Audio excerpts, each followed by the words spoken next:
기도하겠습니다.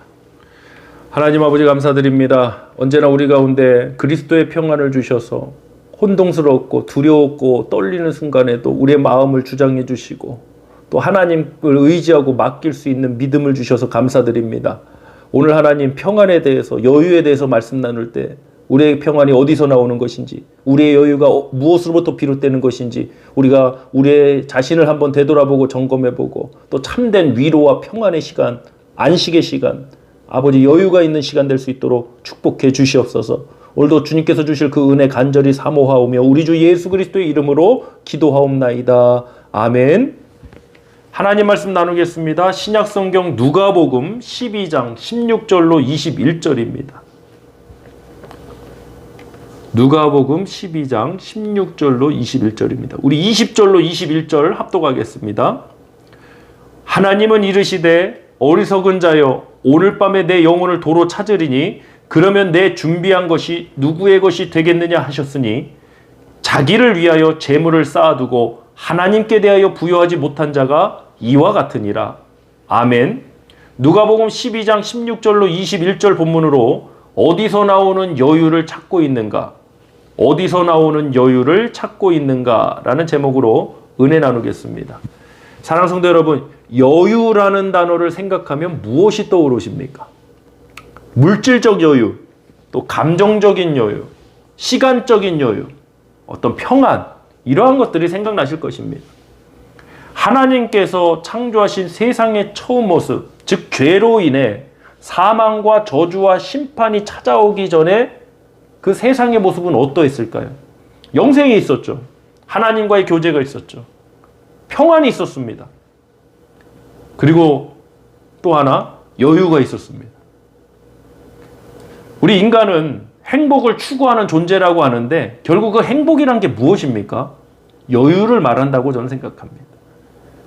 저는 가슴 졸이며 초조하게 살고 싶지 않습니다.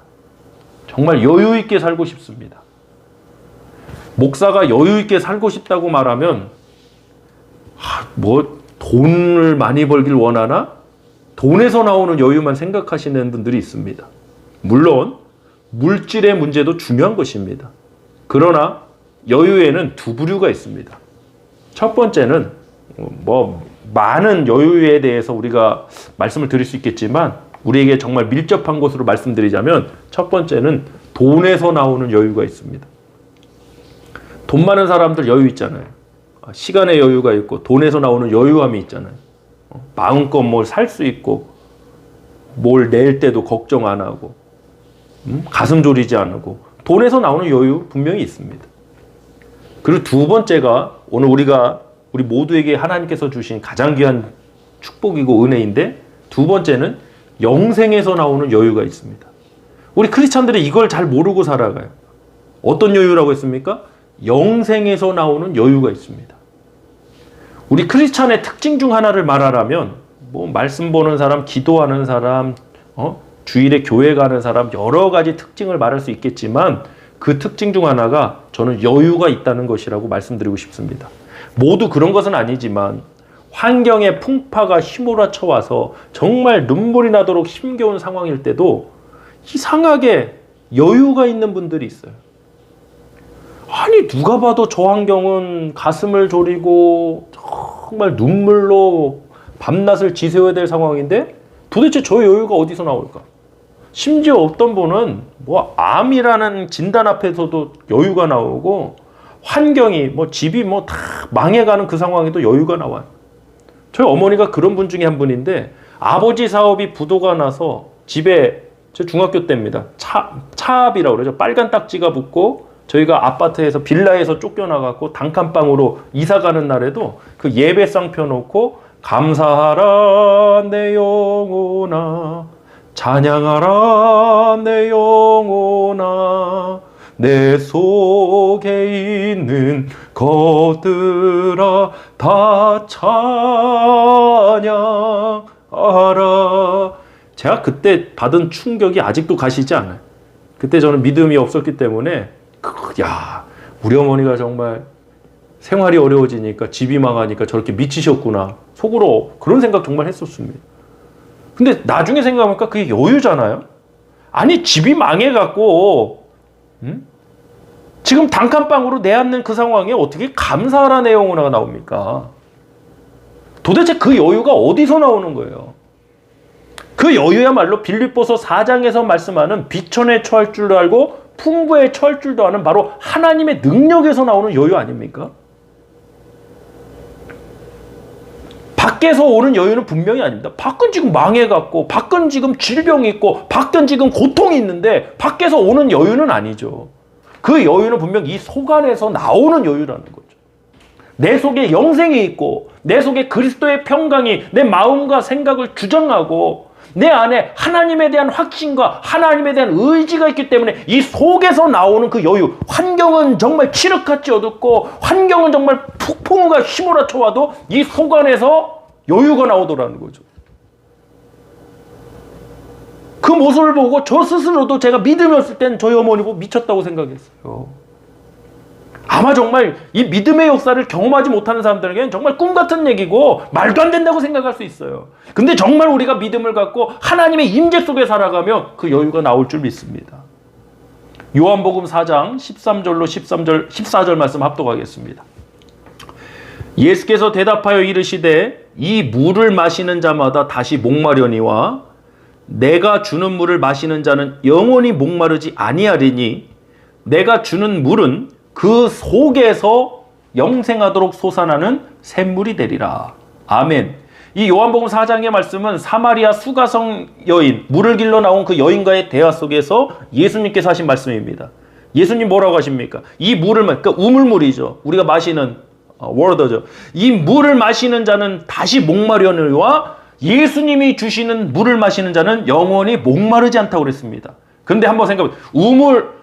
그러니까 수돗물이든 뭐 정수기에서 나오든 오늘 요한복음에는 우물물이죠. 우물에서 길러서 마시는 물은 밖에서 내 안으로, 내 속으로 들어가는 거죠. 근데 14절 말씀을 보니까 내가 주는 물을 마시는 자는 영원히 목마르지 아니하리니 내가 주는 물은 그 속에서 영생하도록 솟아나는 샘물이 되리라. 밖에서 속으로 들어가는 게 아니라 이 속에서 아웃풋이죠. 밖으로 나가는 거예요. 이 속에 있는 거예요. 할렐루야. 예수님이 주시는 영생하도록 솟아나는 샘물이 이 속에서 솟아나는 거예요. 우리의 여유도 밖에서 찾는 게 아니에요. 환경에서 찾는 게 아니에요. 돈에서 찾는 게 아니에요. 사람에게서 찾는 게 아니에요. 이 속에서 나오는 거예요. 이 속에 영생이 있고 이 속에 하나님의 말씀이 있고 성령의 역사심이 있고 하나님께서 하신다는 믿음이 있기 때문에 이 속에서 그 여유함이 나오는 거예요. 저는 우리 크리스찬들이 이 여유를 회복했으면 좋겠습니다. 특히 이 혼동스러운 이 세상 가운데 우리 크리스찬들이 바로 이 여유를 회복했으면 좋겠습니다. 하나님 백성답게 죽음 앞에서도 당당하고 환경 앞에서도 주눅들지 않고 당당했던 그 여유가 저와 여러분 가운데 회복되길 간절히 소망합니다. 저도 얼마나 두렵고 초조함이 많은 사람인지 모르겠어요. 그런데 이 말씀을 사모하고 오늘 기도할 겁니다. 이 속에서 하나님 환경의 비바람이 힘을 맞춰와도 이 속에서 나오는 그 하나님 주신 평안, 그 여유함이 나오길 원합니다. 본문 16절로 18절입니다. 또 비유로 그들에게 말하여 이르시되 한 부자가 그 밭에 소출이 풍성하매 심중에 생각하여 이르되 내가 곡식 쌓아둘 곳이 없으니 어찌할까 하고 또 이르되 내가 이렇게 하리라 내 곡간을 헐고 더 크게 짓고 내 모든 곡식과 물건을 거기 쌓아두리라. 이 부자를 보고 예수님은 어리석은 사람이라고 했습니다. 평안과 여유를 추구했습니다. 그것도 영혼의 평안을 추구했습니다. 영혼의 평안을 추구하는 게 무슨 잘못입니까? 물건 쌓아두는 게, 저축하는 게 뭐가 잘못입니까? 뭐가 어리석습니까? 왜 어리석냐면 문제는 밖에서 쌓은 걸로, 즉 곡식, 물건을 쌓아둔 걸로, 돈으로 이 속 안에 영혼의 평안을 누릴 줄 알았던 거예요. 그래서 어리석은 자예요. 본문 19절입니다. 또 내가 내 영혼에게 이르되 영혼아 여러 해 쓸 물건을 많이 쌓아두었으니 평안히 쉬고 먹고 마시고 즐거워하자 하리라 하되, 여러 해 쓸 물건, 주목해야 될 부분입니다. 평안히 쉬고 먹고 마시고 즐거워하자, 이 자체가 문제가 아니에요. 근데 어리석은 사람은 누구냐? 방향이 잘못됐다는 거예요. 밖에서 내 안으로 들어오는 거, 밖에 쌓아둔 물건, 돈이면 내가 여유가 있겠지. 돈이 얼마만큼 쌓이면 여유가 있겠지. 내가 원하는 어떤 뭐를 이루면 내가 이제는 여유롭게 살겠지. 아니라는 거예요. 우리의 크리스찬들의 여유는 이 속에서 나오는 거예요.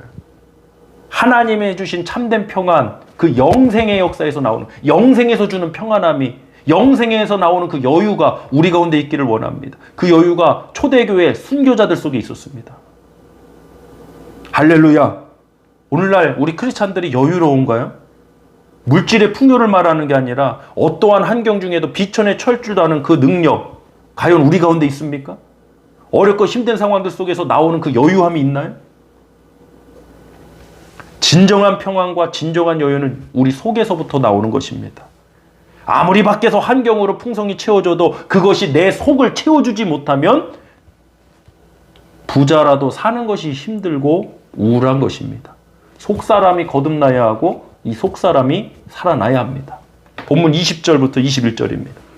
하나님은 이르시되 어리석은 자여 오늘 밤에 네 영혼을 도로 찾으리니 그러면 내 준비한 것이 누구의 것이 되겠느냐 하셨으니 자기를 위하여 재물을 쌓아두고 하나님께 대하여 부여하지 못한 자가 이와 같으니라. 아멘.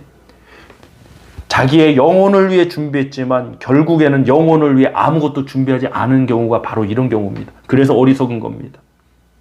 여러분은 어떠한 평안, 어떠한 여유를 추구하고 구하고 계십니까? 우리 크리스찬들이 정말 깨어나야 합니다. 같은 상황 속에, 같은 세상 속에 살아가면서도 우리 크리스찬들이 다른 모습을 보여줘야 합니다. 억지로가 아니라 스스로 자연스럽게 나오는 그 모습이 분명히 있습니다. 그게 무엇입니까? 그 모습이 역사를 바꿨고 그 모습이 교회를 향해 핍박하던 역사들을 오히려 역전을 했습니다.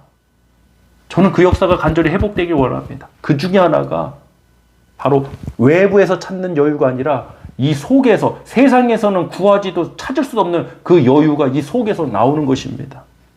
오늘 이 시간 함께 합심해서 기도하길 원합니다. 하나님, 이 속에서 나오는 참된 평안과 여유를 오늘 구합니다. 이 속에서 솟아나는 생명의 역사, 영생에서 나오는 그 여유의 역사가 우리 삶 가운데 있기를 원합니다. 지금 환경이 모질고 환경의 비바람이 휘몰아쳐 와도 이 속에서 나오는 그 여유함이 우리 삶 가운데 펼쳐지게 해달라고 우리 합심해서 기도하겠습니다. 할렐루야. 하나님 아버지 감사드립니다. 사람들이 찾는 여유는 환경에 있습니다. 물질에 있습니다. 상황과 조건에 있습니다. 그러나 하나님 백성의 여유는 바로 우리 안에 주신 영생, 하나님의 말씀, 성령의 역사심에 있습니다. 아버지, 오늘날 우리 크리스찬들이 여유가 없습니다. 세상 사람과 다를 바 없이 조급하고 두려워하고 떨고 걱정하며 살아가고 있습니다. 염려를 하나님 앞에 온전히 맡기지 못하고 온전히 기도하지 못하고 그 불안과 두려움에 붙들려서 살아가고 있는 것은 아닌지요. 크리스찬이 갖는 그 여유함이 사라졌습니다. 우리 교회 공동체의 여유함이 회복되게 하여 주옵소서. 영생에서 나오는 그 여유가 회복되는 시간이 되게 하여 주시옵소서. 오늘 이 하루가 우리 성도님들이 참된 평안과 그리스도의 평안과 여유가 회복되는 시간이 될 수 있도록 하나님 저 심령과 속사람 또한 그 삶의 역사도 회복하여 주시옵소서. 오늘도 주님이 이루실 역사를 간절히 사모하오며 우리 주 예수 그리스도의 이름으로 기도하옵나이다. 아멘.